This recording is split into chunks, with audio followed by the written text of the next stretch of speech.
Viewers अस्सलाम वालेकुम वरहमतुल्लाहि वबरकात। सबसे पहले दरूद व सलाम नबी पाक सल्लल्लाहु अलैहि वसल्लम पर और उनकी आल पर। आज जैसा कि मैंने आपसे गुजारिश की थी, जैसा कि मैंने आपको बताया था कि हम और हमारा कानून सीरीज़ की तीसरी एपिसोड के सामने आपके सामने हाजिर हैं। और आज हम जो टॉपिक आपके सामने लेकर आए हैं वो है अमानत में ख़यानत, ब्रीच ऑफ ट्रस्ट जिसे कहा जाता है, PPC 406 जो दफ़ा है, ये हमारी जो किस तरह से हम पर इफ़ेक्ट करती है या हम किस तरह से इससे असरअंदाज होते हैं, इन सब बातों के लिए हम डिटेल में खान साहब के साथ आज इस बात को आगे लेकर चलेंगे। खान साहब अस्सलाम वालेकुम। वालेकुम सलाम। कैसे हैं आप? खैरियत से? शुक्र अल्हम्दुलिल्लाह, आप सुनाएं। जी शुक्र अल्हम्दुलिल्लाह। खान साहब सबसे पहले ये बताइए कि मुजरमाना तौर पर अमानत में ख़यानत कैसे होती है? औज़ु बिल्लाहि मिनश शैतानिर रजीम, बिस्मिल्लाहिर रहमानिर रहीम। आपने जिस मौजू का आज इंतखाब किया है वो बहुत ही अहम है, बहुत शुक्रिया। क्योंकि हमारी सोसाइटी में ये कॉमन प्रैक्टिस है कि लोग दूसरों पर एतमाद करते हुए अपनी कोई प्रॉपर्टी उनके हवाले करते हैं, उनका उसको इख्तियार देते हैं, तो वो शख्स बददियानती से उनको खुर्द-बुर्द कर लेता है, वो शख्स बेचारा हाथ मलता रह जाता है।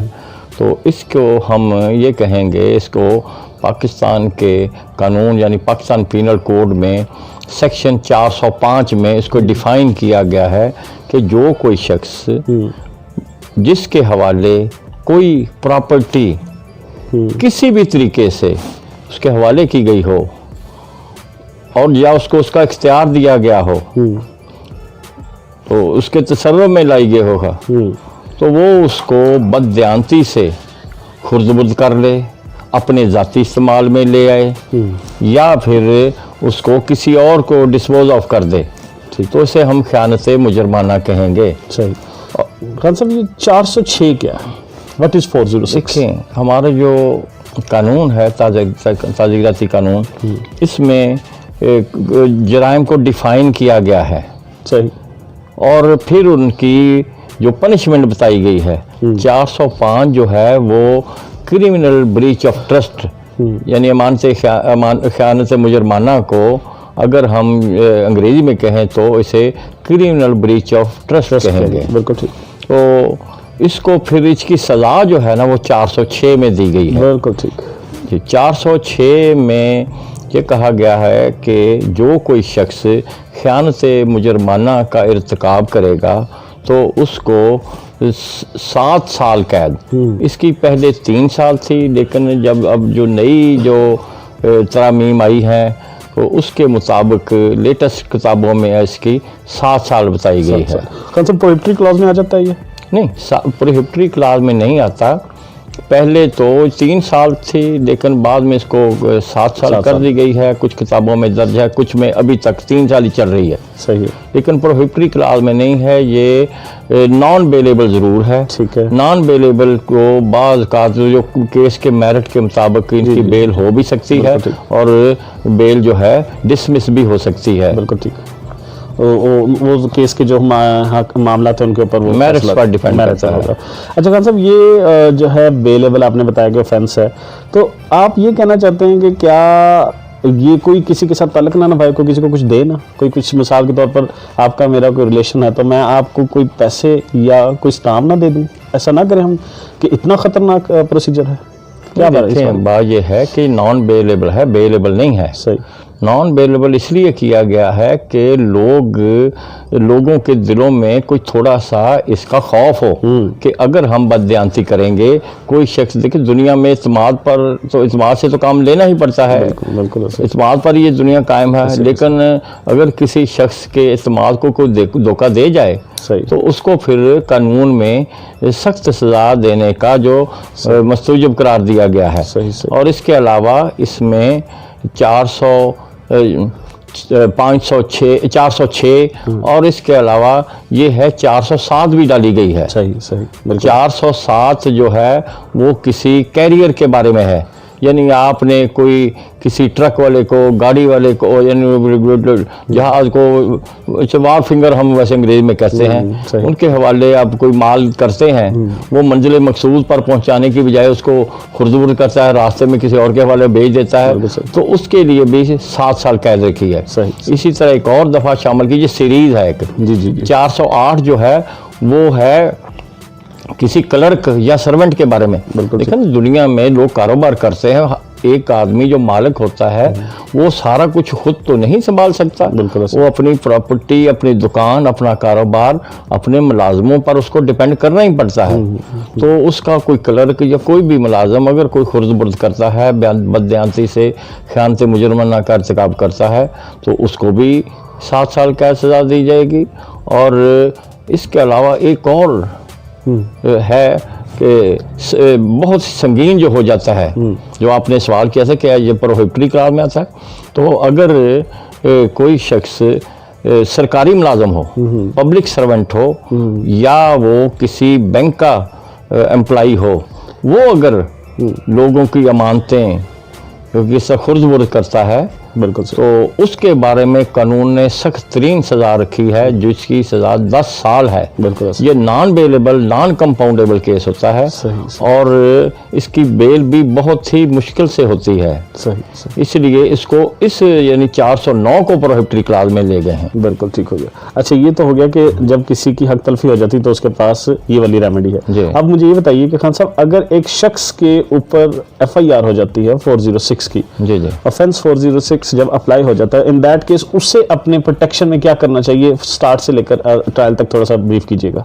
जी जी, डेफिनेटली हम दोनों साइड की बात करेंगे, बिल्कुल ऐसे ही, प्रोसिक्यूशन की भी और डिफेंस की भी। बिल्कुल ऐसे ही। हम पहले प्रोसिक्यूशन की बात कर लेते हैं, जिसे उर्दू ज़बान में हम इस्तगासा कह देते हैं, और जो शख्स इसकी इतला देता है, सिविल में तो उसे मुद्दई कहते हैं, लेकिन यहाँ पर उसे कंप्लेनेंट या मुस्तगीस कहा जाता है। बिल्कुल सही। उनको ये बात साबित करना होती है कि कोई चीज़, फलां चीज़, फलां प्रॉपर्टी हमने इंटरेस्ट की है, यानी हवाले की है। पहले हवालगी आएगी, इंटरेस्टमेंट आएगी, और उसके बाद फिर उसकी मिस एप्रोप्रिएशन, और उसके लिए भी एक तो अचानक किसी से कोई माल खो जाता है या चोरी हो जाता है, कोई शख्स उसका कस्टोडियन है, इंचार्ज है, मुलाजम है, तो उससे कुछ चीज़ खो जाती है या चोरी हो जाती है, कोई छीन लेता है, तो उसमें उसकी नीयत नहीं आएगी। बिल्कुल, उसका इसको फिर इस्तगासा को ये साबित करना पड़ेगा कि मैंने इसको इंटरेस्ट किया था। जी। दूसरा है कि इसने बददियानती से, डिसऑनेस्टी जो है वो लाजमी साबित करना पड़ेगी। मैलाफाइडी जो है वो, मैलाफाइडी, बददियानती, डिसऑनेस्टी, ये चीज़ें हमें साबित करना पड़ेगी कि ये शख्स ने जानबूझकर ये बाकी बहाना किया है कि ये फलां चोर ले गए या फलां ले गए, ज़ाया हो गई। ये चीज़ें इस्तगासा को पहले ही माइंड में रख के और जब कोई शख्स डिफेंस में हो, एक शख्स मासूम है, बेगुनाह है, वो उसके बारे में अगर ऐसा हो जाता है तो उसको अपने दिफा के लिए ये चीज़ साबित करना पड़ेगी कि ये पहली बात तो मैं तो इसका कस्टोडियन ही नहीं था, बिल्कुल सही, मेरे हवाले ही नहीं की गई, बेसिक चीज़। दूसरी चीज़ कि ये मेरी तो सिर्फ कि मैं बददियानती कोई नहीं है, एक्ट ऑफ गॉड के जरिए कोई फर्ज किया, तूफान आ गया, सैलाब आ गया, वो चीज़ जो है वो प्रॉपर्टी है वो डिस्ट्रॉय हो गई जी। या फिर कोई ऐसा हुआ कि वो शख्स खुद कहीं गया हुआ था, रात को डाका पड़ा, चोरी हुई, या वो चीज़ें गायब हो गई, इसमें उसका कोई अमल दखल नहीं, उसकी मैलाफाइडी कोई नहीं। और एक क्रिमिनल लाइबिलिटी यानी जुर्म साबित करने के लिए उसके लिए इंटेंशन, मोटिव, ये चीज़ें, और प्रेपरेशन और कमीशन, ये सारी चीज़ें हों, और इन प्रेजेंस ऑफ विटनेसेस, जी जी जी, तो फिर ये चीज़ जी कुछ जुर्म साबित होता है। इसलिए हम जब डिफेंस में जाते हैं तो हम इन्हीं चीज़ों को एक्सप्लॉइट करते हैं कि जनाब ये मेरा इसमें कोई कसूर नहीं था, मेरी इसमें कोई बददियानती नहीं है। तो इसलिए ये कानून दोनों के लिए इक्वल है। जी जी जी, बिल्कुल सर। खान साहब, ये एक बात बताइए कि कोई प्रॉपर्टी भी इसमें हो सकती है, मूवेबल और रिमूवेबल प्रॉपर्टी, कोई किसी को देकर उसके बाद उसके ऊपर 406 की कार्रवाई? इसमें कोई तखसीस नहीं है। सही है, इसमें कोई ऐसी तखसीस नहीं। पहली ख़ास तौर पर जो है ज़ाहिर है कि वो तो लाजमी दोनों चीज़ें इसमें आ जाएंगी, मूवेबल मूवेबल, लेकिन जो सेकंड जो है क्लर्क के हवाले या बैंकर के पास, तो हम इमूवेबल प्रॉपर्टी तो नहीं रखते, मूवेबल ही रखते हैं ना, इसलिए वो इसमें थोड़ा सा डिफरेंस आ जाता है, लेकिन वाज़े तौर पर कोई ऐसी हद फासिल नहीं खींची गई। सही। खान साहब, इसमें ये है कि जुर्म साबित करने के लिए मुद्दई इस्तग़ासा को क्या करना होगा, उसको कैसे वो साबित कर सकता है, इसको प्रूव कैसे करेगा कि इसने मेरी अमानत में ख़यानत की है? देखें ना कि इसके लिए कोड ऑफ क्रिमिनल प्रोसीजर में जो प्रोविजंस डाली गई हैं वो तकरीबन सब जितने भी जराइम हैं उनके लिए तकरीबन सेम ही होता है कि जो कंप्लेनेंट होता है, जो शख्स एग्रीव्ड होता है, वो इन राइटिंग या ज़बानी तौर पर करीबी जो पुलिस स्टेशन है उस वहाँ पर जाएगा और वहाँ पर जो अपना जो अकरेंस हुआ, जो वक़ूआ हुआ, उसके बारे में बताएगा और उसको फिर तहरीरी शक्ल में ले आते हैं वहाँ के जो अमले वाले SHO या उसके कहने पर जो मुहर्रर होता है, फिर उसको इन्वेस्टिगेशन में जाना पड़ेगा। हाँ सब ये चीज़ तो ठीक है। दूसरा ये कि अगर वही वाला मेरा सवाल जो मैंने लास्ट टाइम भी आपसे 489F में जब हम लोग डिस्कशन कर रहे थे तो मैंने आपसे किया था कि इस सूरत में जब कोई 406 की कंप्लेंट लेकर पहुंचता है पुलिस स्टेशन में और वो एप्लीकेशन मार्क हो जाती है किसी ऑफिसर को, किसी कंसर्न ऑफिसर को जो कि सब ऑर्डिनेट होता है SHO के, ये बताइए कि वो जो अफसर होता है वो एक पार्टी से, कंप्लेनेंट से एविडेंस कलेक्ट कर लेता है, उसका मौक़िफ़ सुन लेता है, उसके बाद क्या उसे चाहिए कि वो दूसरी पार्टी को कॉल करे और पुलिस स्टेशन बुलाए और उससे फिर उसका मौक़िफ़ ले, फिर 406 का अगर उसे लगे कि ये मुजरिम है, जैसे कि हमारी आम प्रैक्टिस है, हमारे आम मामूल में ऐसा ही होता है, वो उसको बुलाए बगैर या बुलाकर वो उसका मौक़िफ़ सुनकर या बगैर सुने 406 की विद अप्रूवल ऑफ SHO वो FIR जो है लॉन्च कर देते हैं। देखें, कानून में, फौजदारी कानून में ये दर्ज है कि अगर कोई शख्स पुलिस स्टेशन में अपनी कोई ग्रीवेंस लेकर आता है और उसकी उस कंप्लेंट से, तहरीरी ज़बानी से ये साबित होता है कि कोई कॉग्निजेबल ऑफेंस यानी काबिल दस्तंदाजी पुलिस का इर्तिकाब हो चुका है। असूली तौर पर तो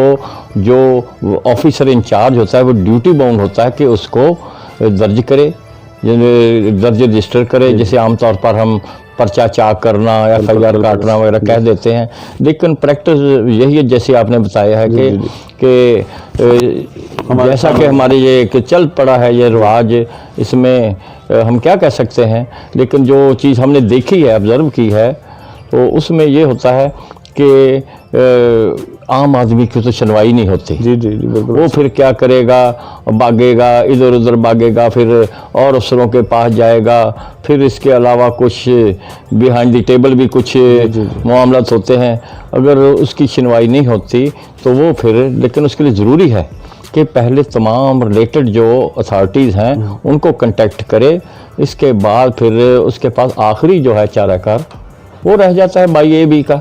सब एक बड़ी तकलीफ तो चीज़ हमारे सामने आती है 406 को लेकर। एक हमारे थे बड़े जानने वाले थे, उन्हें इन्वेस्टिगेशन के लिए बुलाया गया किसी पुलिस स्टेशन में, और वहाँ जब वो इन्वेस्टिगेशन के लिए गए कि आपके खिलाफ कंप्लेंट आई है, तो जब वो वहाँ पर गए तो किसी और थाने से मुतलका पुलिस आई हुई थी, उन्होंने आकर कहा कि इस इन्वेस्टिगेशन को छोड़ दो, तुम्हें फिल फॉर तुम्हारे अगेंस्ट 406 की FIR हुई है, चलो फलां थाने में, उसे कड़ियाँ लगाई और लेकर चले गए। उसके वहमो गुमान में भी ये मामला नहीं था, वो किसी और मामले में आया था और उसे कहीं और अरेस्ट करके ले गए। इससे बचने के लिए आप क्या फरमाएंगे? देखिए, बात ये है कि लोग ना जाएं थानों में, नहीं, बात ये है कि अगर कोई शख्स पकड़ने आता है जी दूसरे किसी पुलिस स्टेशन से, तो उसको ज़ाब्ते की कार्रवाई करना पड़ती है। डेफिनेटली वहाँ पर FIR दर्ज हुई होगी। अगर FIR दर्ज होगी तो उसके बाद मामला जो होता है फिर IO के पास होता है, इन्वेस्टिगेशन ऑफिसर, उसका फ़र्ज़ है कि वो बाकायदा मुलज़म की गिरफ्तारी करे। सही।